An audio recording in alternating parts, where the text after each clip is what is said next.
o que eu sinto aqui nessa igreja, desde os dias que a gente chegou aqui, é algo sem palavras. Vocês são demais.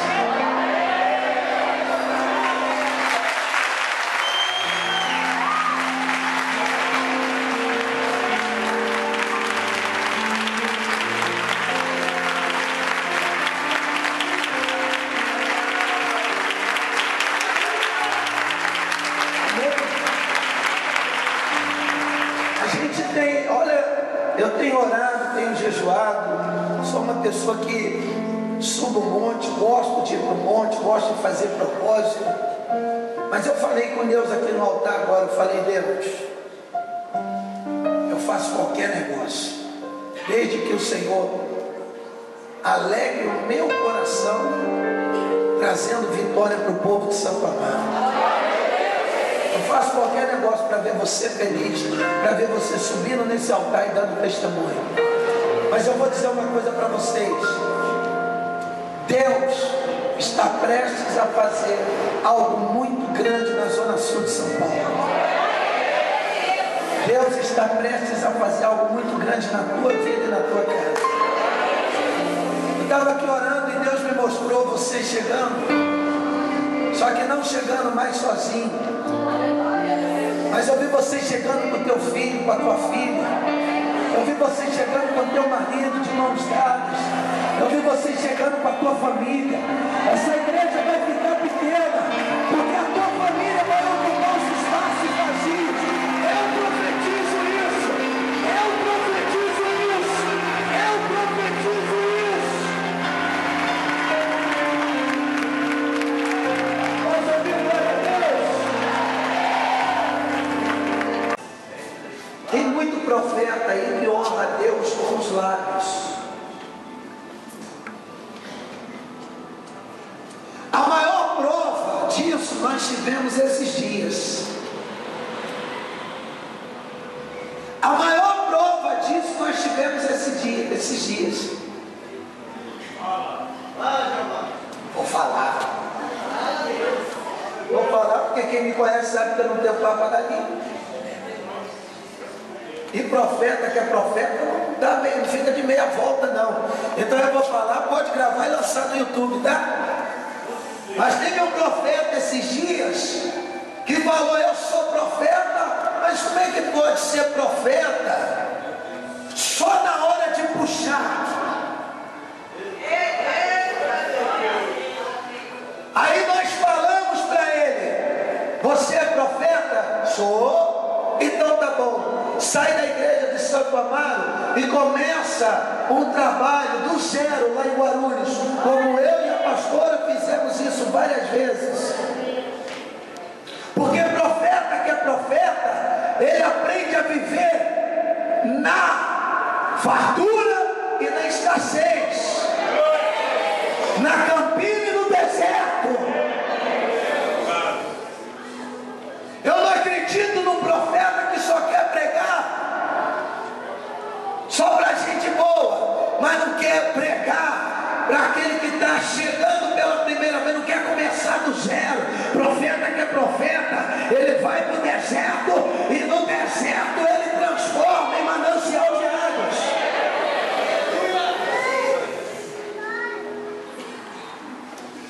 É muito fácil ser profeta aqui na igreja de Santo Amaro. Uma igreja que já tem um povo formado, que já tem uma equipe de obreiros maravilhosos. É muito fácil ser profeta aqui. Eu quero ver o cara ser profeta num lugar que ainda não tem igreja e o cara tem que começar com meia dúzia de gatos pingados. Eu quero ver ele pregar com tanta fé para um povo que ainda não conhece o Evangelho. Eu quero ver ele pregar com tanta intensidade no lugar que está abrindo as portas e você não sabe se tem culto hoje ou se não tem, se vai vir ou se não vai vir. Quantas vezes eu e a minha esposa nós abrimos a igreja de Vila Nova Cachoeirinha e tinha dia que não passava ninguém dentro da igreja. Eu saía de Arthur Alvim com uma marmita, porque a igreja não tinha nem cozinha. Quantas vezes eu, que cuidava da sede, eu sou vice-presidente da Igreja Apostólica Plenitude do Trono de Deus. Eu, como vice-presidente da igreja, quantas vezes eu não fiz culto para 2 pessoas, que hoje, inclusive, são as 2 tesoureiras da igreja. Começamos do zero, assalto. Eu e minha esposa, a gente dormia no chão. E eu era vice-presidente, eu como vice-presidente da Plenitude, a gente dormia no chão. Eu me lembro que quando nós nos casamos, eu me lembro que a minha esposa falou assim, eu cheguei em casa, ela me ligou, eu estava na igreja, no Brás, estava fazendo culto, e ela falou assim, olha, eu já preparei a janta para nós. Eu falei, mas como? Se nem fogão, nem geladeira, eu não tinha fogão, eu não tinha um bujão de gás, eu não tinha cama, a gente dormia num colchão de solteiro, que era da bispa ainda, que ela nos emprestou. Aí, o que nós tínhamos? Uma mesa e um micro-ondas.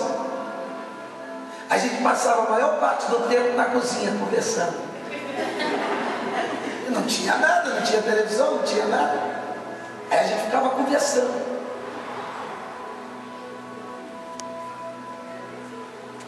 No dia que ela falou assim, eu preparei a janta hoje, eu falei, meu Deus, onde essa mulher arrumou?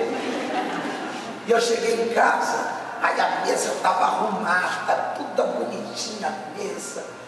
Ela fez aquela mesa toda delicada. Aí tinha um prato aqui, no meio tinha uma travessa com uma lasanha que ela comprou no mercado. Eu me lembro que nós demos as mãos ali e agradecemos a Deus com alegria. A gente ria comendo aquela lasanha.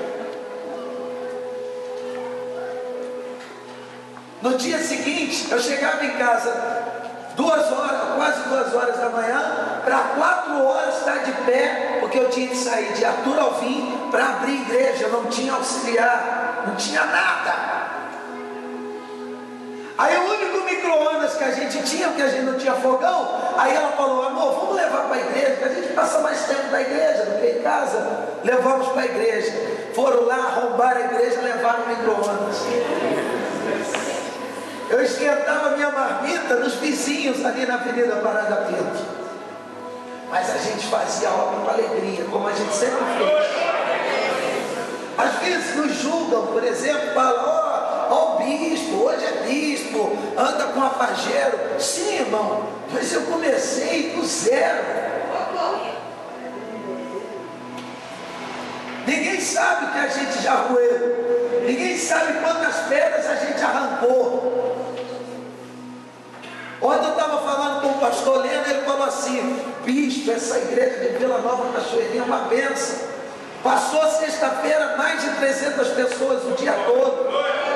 Tem uma equipe de obreiros. Hoje a igreja é uma bênção, mas eu falei para ele, mas você não sabe o que a gente passou aí. Aleluia!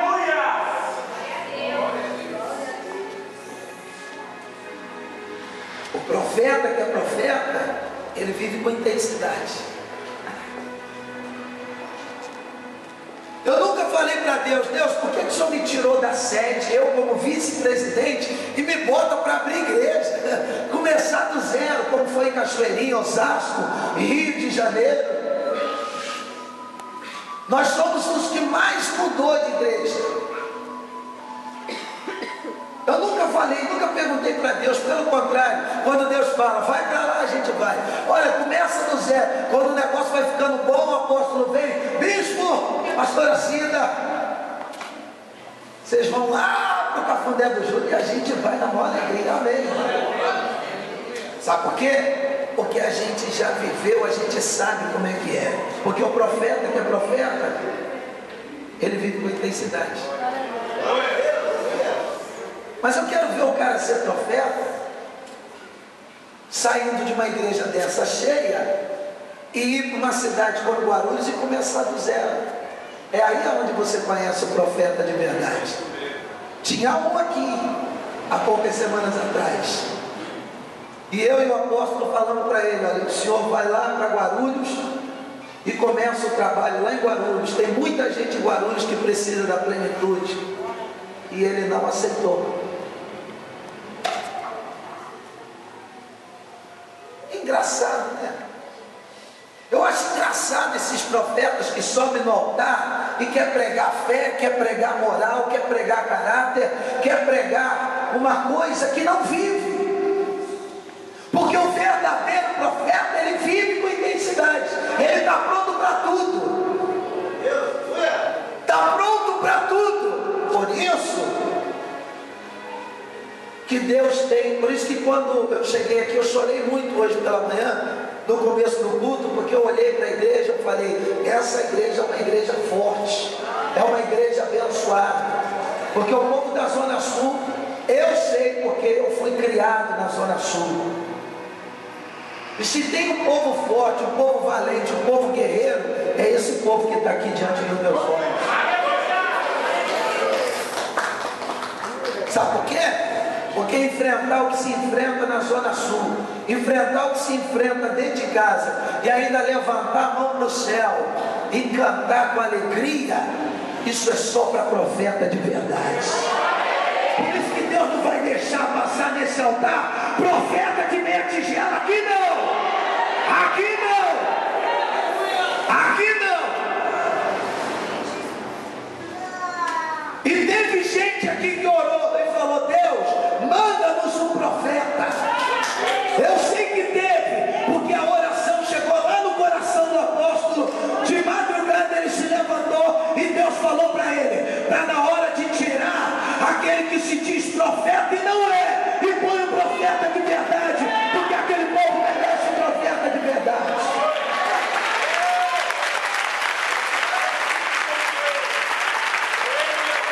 Vocês vão ver. Pode ser que eu e a pastora não fique aqui por muito tempo, porque a nossa obra é uma obra missionária.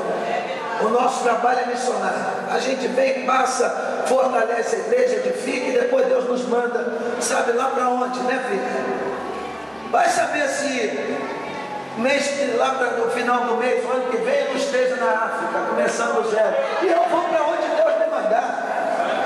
Para quem já passou pelo Haiti, eu passei por um lugar que só tinha voodoo e magia negra. Quando eu desci do avião, que eu pisei na terra, lá no Haiti, no país, logo de cara eu vi um jovem de 15 anos pegando fogo em praça pública. Eu falei: quem que é aquilo? E eles falaram: vocês são pregadores? E nós respondemos: sim. Eu falei: então é melhor vocês voltar para o hotel. Por quê?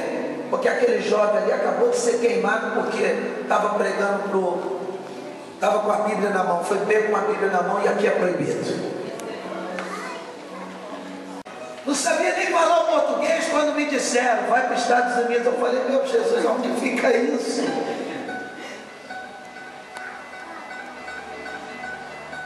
Cheguei lá sem saber falar o português direito, e saí de lá dando aula de espanhol e castelhano. Hoje eu faço legendas de português para espanhol, faço traduções de português para espanhol. Fui para o Haiti. O Haiti só fala dialeto inglês e francês. Pois uma semana que eu fiquei lá, eu falei: eu vou arrastar o francês. E hoje eu falo francês. Roendo o osso, 5 anos e meio fora, enfrentando terremoto, furacão. Eu tinha uma casa no sul de Miami, ela foi levada pelo tornado, pelo furacão. Eu cheguei em casa, cadê minha casa? Não tinha. Fui com um abrigo, porque dentro da igreja não podia ficar. O salão era alugado, era de uma outra igreja. Então, quando a gente prega fé para você, a gente prega aquilo que nós vivemos. Mas tem muita gente pregando aquilo que não vive. E você tem que ficar de olho nisso. Deus nos trouxe aqui, como eu disse, talvez não seja para ficar muito tempo, mas Deus trouxe aqui para poder fortalecer, trazer avivamento para essa igreja, como vai acontecer e já está acontecendo. E eu não vim aqui para poder levar você a fazer prova, mas não viver as provas que Deus me colocar. Eu vou pregar aquilo que eu vivo.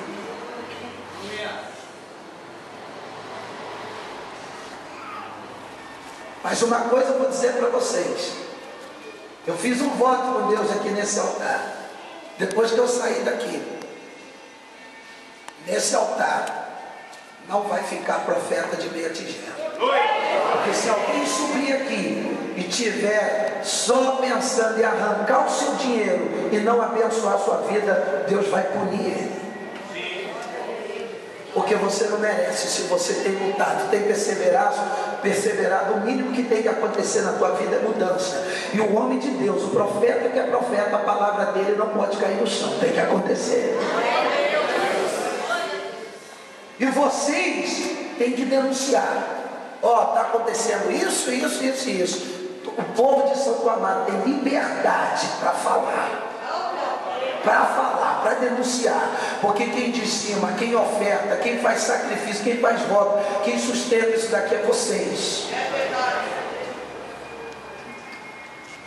Muito bem, para concluir, Deus está levantando vocês como profeta. Você precisa dessa unção de profeta. Vocês têm que ser o profeta dessa geração, profeta da Zona Sul de São Paulo. E Deus vai levantar você como profeta na Zona Sul de São Paulo. Quando eu disse que Deus traria a tua família para cá, eu não estava falando besteira, eu falei aquilo que Deus me mostrou. Agora, por quê? Porque você vai pregar com intensidade, você vai profetizar na tua casa, e ainda esse ano a tua família vai estar aqui em cima. Como, bicho, se eu estou passando tanta coisa agora, isso que você está passando, eu passei, os profetas Jeremias, Daniel, tantos outros profetas passaram. Às vezes dá medo, às vezes dá vontade de parar, às vezes a gente tem vontade de se esconder, como foi Elias, derrubou 850 e correu de uma mulher, e Deus teve que puxar ele pelos cabelos de dentro da caverna, falou: vem cá, profeta, você profetizou para cair fogo e consumir 850, agora está com medo de uma mulher, rapaz. Sai da caverna. E Deus está falando para você hoje: sai da caverna, para de se esconder, assuma a tua posição de profeta.